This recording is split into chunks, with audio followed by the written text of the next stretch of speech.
नमस्कार मित्रांनो, आज आपण बघणार आहोत बद्रीनाथ या मंदिराबद्दल काही रहस्यमयी गोष्टी.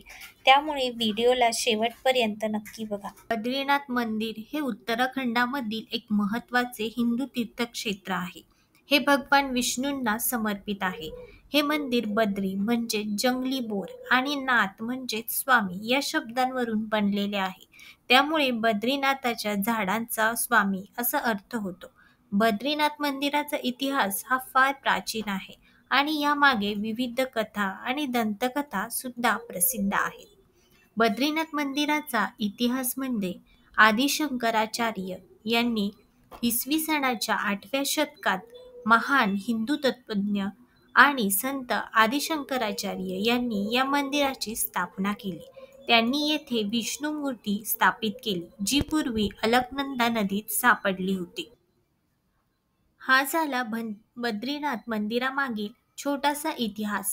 पण मित्रांनो, यामागे एक प्राचीन कथा खूप प्रसिद्ध आहे. ती आपण आज बघणार आहोत.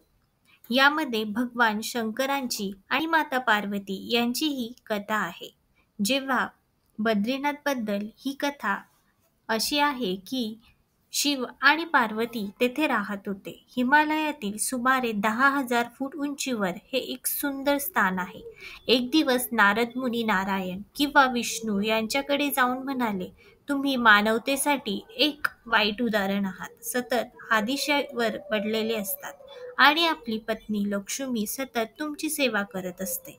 या भूतलावरील जीवांसाठी आपण आदर्शवत नाहीत. सृष्टीतील सर्व जीवांसाठी आपण काहीतरी अधिक अर्थपूर्ण करणे आवश्यक आहे. अशा टीका ऐकून भगवान विष्णूंना वाईट वाटले आणि स्वतःच्या उन्नतीसाठी काहीतरी करावे म्हणून भगवान विष्णू हिमालयाकडे गेले आणि साधना करण्यासाठी योग्य ठिकाण शोधू लागले. तेव्हा त्यांना बद्रीनाथ दिसले. साधनेसाठी त्यांना हव्या असलेल्या सर्व गोष्टींना युक्त अशी ती जागा होती आणि एक दमदार घर होते.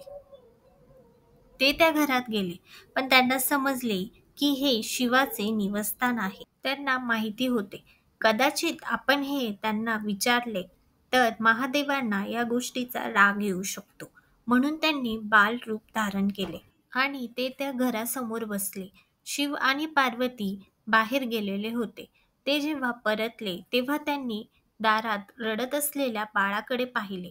कळवळीने रडणाऱ्या मुलाला पाहून पार्वती मातेचे मातृसुलभ भावना जागृत झाल्या आणि त्या बाळाला उचलून घेण्यासाठी त्या पुढे आल्या. शिवाने त्यांना थांबवले आणि म्हणाले, त्याला स्पर्श करू नकोस. तेव्हा पार्वती माता म्हणाल्या, तुम्ही असे कसे म्हणू शकता? किती निष्ठुर आहात. तेव्हा महादेव म्हणाले, हे बालक काही चांगले वाटत नाही. हे स्वतःहून आपल्या दारात कोठून आले?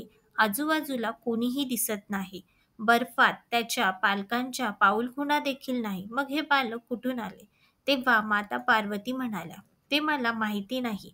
माझ्यातली आई मला असे सोडू देणार नाही.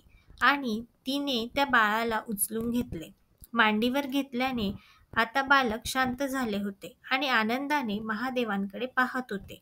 महादेवांना या गोष्टीची परिणामांची कल्पना होती, म्हणून ते म्हणाले, ठीक आहे, पाहू काय होते ते. त्या बाळाचे सांत्वन करून माता पार्वती आणि महादेव स्नानासाठी घराबाहेर गेले आणि ते बाळ घरातच होते. ते थोड्या वेळाने येता आणि बघता तर काय, घराचे दारच बंद होते. तेव्हा माता पार्वती आश्चर्यचकित झाल्या आणि म्हणाला, आता काय करायचे? शिवांकडे 2 पर्याय होते. एक म्हणजे संपूर्ण घर जाळून भस्म करणे किंवा दुसरा म्हणजे घर सोडून दुसरीकडे जाणे.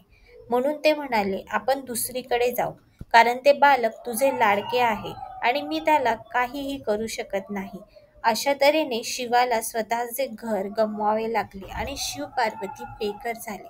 आजूबाजूच्या परिसरात राहण्यासाठी योग्य जागेचा शोध घेऊ लागले आणि त्यांनी केदारनाथ निवडले. अशा प्रकारे या पौराणिक कथेनुसार बद्रीनाथ हे भगवान विष्णूंचे निवासस्थान बनले आणि तेथेच त्यांनी तपही केले.